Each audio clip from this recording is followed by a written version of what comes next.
পূর্ব মেদিনীপুরের কাঁথিতে হুমায়ুন কবিরের দলের প্রার্থী তৃণমূল নেতা দক্ষিণ কাঁথিতে প্রদীপ গায়েনের নাম ঘোষণা করেছে প্রার্থী হিসেবে আম জনতা উন্নয়ন পার্টি মানে হুমায়ুন কবিরের পার্টি। আর এই প্রদীপ গায়েনকে একসময় কাঁথি ১ নম্বর পঞ্চায়েত সমিতির সভাপতি ছিলেন। এই প্রদীপ গায়েন শুভেন্দু অধিকারীর ঘনিষ্ঠ হিসেবে পরিচিত ছিলেন। এই প্রদীপ গায়েন বর্তমানে তৃণমূলে কোনো পদে নেই। প্রদীপ গায়েন তবে হুমায়ুনের দলের প্রার্থী হিসেবে ঘোষণার পরই নাটকীয় মোড়। তৃণমূল নেতৃত্বের পক্ষ থেকে যোগাযোগ করা হয়। সূত্রের খবর, অজান্তেই তার নাম প্রার্থী হিসেবে ঘোষণা করা হয়েছে, এমনটাই দাবি প্রদীপ গায়েনের।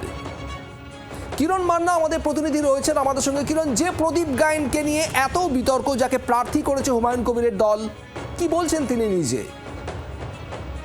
দেখো, শুভেন্দু অধিকারী যখন তৃণমূল কংগ্রেসে ছিলেন তখন শুভেন্দু অধিকারী ঘনিষ্ঠ ছিলেন এই প্রদীপ গায়েন। তারপর বিজেপিতে যাওয়ার পর এই প্রদীপ গায়েন তখন একাধিকবার তাকে আক্রমণ শানিয়েছেন এবং সেই কারণে 18টি মামলা খেয়েছেন। তারপর থেকে যখন পঞ্চায়েত সমিতি যখন হেরে যান, তারপর থেকে তার আর কোনো পদ নেই সেরকম ভাবে বলা যেতে পারে, যেটা আমরা দলীয় সূত্রে জানতে পারছি। তাকে এই জেলার কতিপয় তৃণমূল কংগ্রেসের নেতৃত্বদের দ্বারা তিনি কোন ঠাসা হয়েছিলেন, যে কারণে তিনি এই রাগে অভিমানে তিনি ঘরে ছিলেন। তার সঙ্গে যোগাযোগ করা হয়, তিনি নিজেও স্বীকার করেছেন। হুমায়ুন কবিরের পক্ষ থেকে তার সঙ্গে যোগাযোগ করা হয়, তাকে প্রার্থী পদ দেওয়া হবে বলে যোগাযোগ করা হয়েছিল, তিনি যেটা জানিয়েছেন।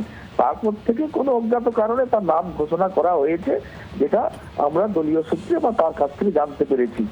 তার তৃণমূল কংগ্রেসের পক্ষ থেকে তার সঙ্গে যোগাযোগ করা হয় এবং সেই যোগাযোগের পর নাটকীয় ভাবে তিনি বললেন, তিনি বলেন যে তাকে না জানিয়ে এইভাবে ঘোষণা করা হয়েছে। তিনি তার সঙ্গে যোগাযোগ করা হয়েছিল কিন্তু তিনি জানেন না এইভাবে ঘোষণা করা হয়েছে এবং তিনি এই পদে আর দাঁড়াবেন না একথাও জানিয়েছেন। যদিও তৃণমূল কংগ্রেসের নেতৃত্ব আব্দুল সাত্তার তিনি জানিয়েছেন যে তিনি যোগাযোগের ফলে তিনি মত প্রকাশ করেছিলেন, তিনি ক্ষোভের সঙ্গে মত প্রকাশ করেছিলেন।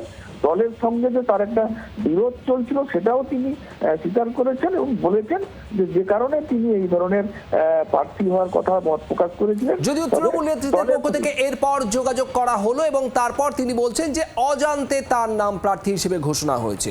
কিরণ, তোমাকে ধন্যবাদ। প্রদীপ গায়েন কি বলেছেন শুনুন।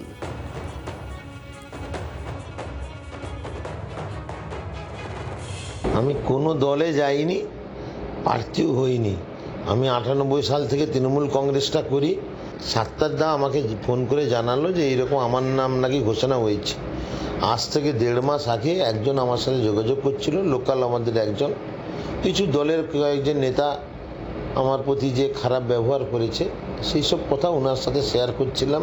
শুভেন্দু অধিকারী যেরকম ধর্ম নিয়ে রাজনীতি করে, তো হুমায়ুন কবিরও ধর্ম নিয়ে রাজনীতি করে। আমরা সেই রাস্তায় নেই। তৃণমূল কংগ্রেসে ছিলাম, আছি, আগামী দিনেও থাকবো। আমি দরকার হলে কোর্টে যাব। আমার অনুমতি না নিয়ে কেন আমার নাম ঘোষণা করা হলো? বাংলার আওয়াজ, বাঙালির আবেগ, জি 24 ঘন্টা।